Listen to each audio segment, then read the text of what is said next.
Assalamualaikum warahmatullahi wabarakatuh. Perkenalkan, nama saya Rahel Imelda, NPM 5021239, kelas 4E Pendidikan Guru Sekolah Dasar, mata kuliah Telaah Kurikulum, dosen pengampu Bapak Tio Gustri Satria, Magister Pendidikan, untuk materi standar proses dan standar penilaian. Untuk materi yang pertama yaitu standar proses. 1. Pengertian standar proses. Menurut Peraturan Menteri Pendidikan dan Kebudayaan Nomor 22 Tahun 2016 Pasal 1 Ayat 1 menyatakan bahwa standar proses adalah kriteria mengenai pelaksanaan pembelajaran pada satuan pendidikan dasar dan satuan pendidikan dasar menengah untuk mencapai kompetensi lulusan. Ayat tersebut menjelaskan bahwa untuk mencapai tujuan dalam pembelajaran dibutuhkan serangkaian proses yang sistematis dan terencana. 2. Tujuan standar proses, yaitu untuk memudahkan guru dalam membuat perencanaan di sekolah, baik perencanaan semester atau tahunan, memudahkan kepala sekolah dalam memantau keberhasilan proses pembelajaran di sekolah, dan mengarahkan proses belajar peserta didik agar mengacu pada tujuan akhir yang hendak dicapai, yaitu standar kompetensi lulusan. Yang ketiga, yaitu fungsi standar proses. Fungsi standar proses terbagi menjadi 4, yaitu mengendalikan proses pendidikan yang berjalan melalui pembelajaran, meningkatkan mutu atau kualitas pendidikan, alat untuk mencapai program yang telah direncanakan oleh tiap instansi pendidikan, dan menjadi acuan bagi guru untuk merencanakan, membuat, dan mengimplementasikan program-programnya. 4. Manfaat standar proses.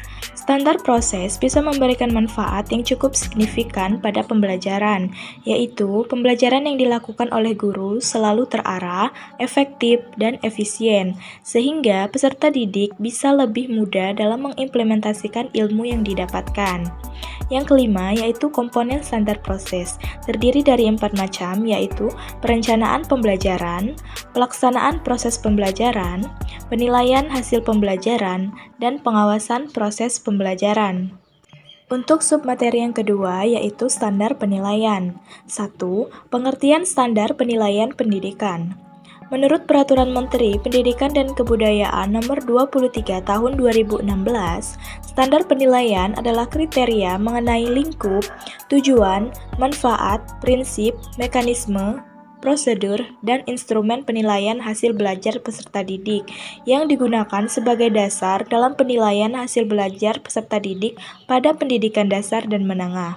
Artinya, standar penilaian yang dilakukan Bapak atau Ibu harus berdasarkan Permendikbud tersebut. Yang kedua, yaitu ada tujuan standar penilaian. Tujuan standar penilaian ini menciptakan proses penilaian yang mengarah pada tercapainya standar kompetensi lulusan. 3. Fungsi standar penilaian. Yang pertama, yaitu sebagai acuan atau pedoman untuk tenaga pendidik dalam menjalankan penilaian pembelajaran peserta didik. Yang kedua, menciptakan penilaian yang transparan, sistematis, dan komprehensif. Dan yang terakhir, yaitu menjadi acuan dalam menjalankan prinsip-prinsip penilaian.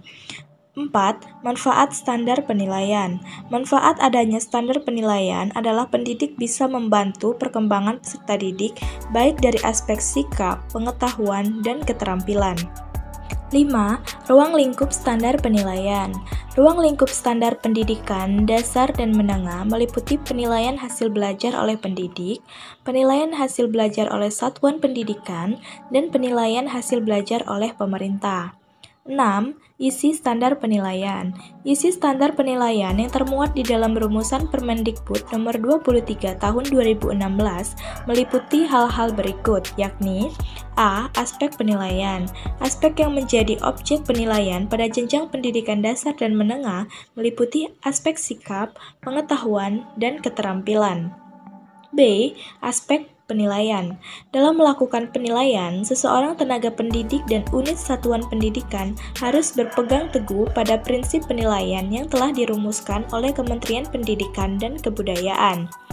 Yang C yaitu bentuk penilaian.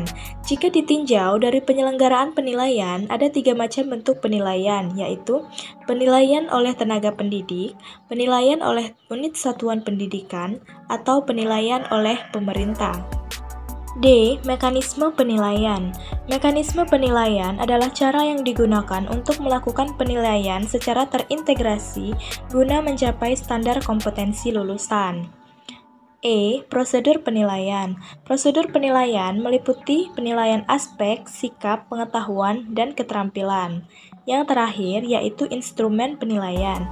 Instrumen penilaian dipisahkan menjadi 3, yaitu instrumen penilaian oleh pendidik, instrumen penilaian oleh unit satuan pendidikan, dan instrumen penilaian oleh pemerintah. Nah, itulah materi yang dapat saya sampaikan pada pertemuan kali ini. Semoga bisa bermanfaat untuk teman-teman sekalian. Saya akhiri, wassalamualaikum warahmatullahi wabarakatuh.